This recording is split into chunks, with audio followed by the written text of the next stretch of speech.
Hi hello everyone, এই ভিডিওটা ছিল গতকালকে রাত্রে 11টার সময়। তো রাত্রে 11টার সময় ভিডিওটা পোস্ট করছি না, এখন পোস্ট করতেছি। এই যে দেখো আমার ছেলের অবস্থা, পাউডার দিয়ে আমরা গেছি ভাত খাইতাম, আমি আর আমার হাজব্যান্ড ভাত খাইতেছি, আর ওই ফাঁকে পাউডার দিয়ে সে কী অবস্থা করছে দেওয়া শরীরে, সাদা ভূত হয়ে রয়েছে। তুই তার করতেছ? হ্যাঁ, এদিকে তাকা, তুই কি করতেছ? কি করছো তুমি? পাউডার দিয়ে সাদা ভূতের পুরো একটা ফোটা পাউডার ফেলাইছে। নে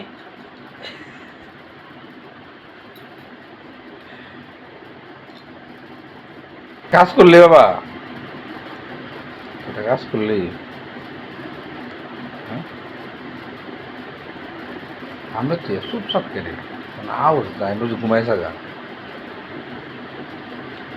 মুখে তো লটু, মুখে গালে লাগা লটু, গালে গালে আছে না, ঠান্ডা পাউডার না এটা। লাইক কমেন্ট করে দিও ভাই, ভিডিওটা কেমন হয়েছে জানাইও। ভিডিও কত বড়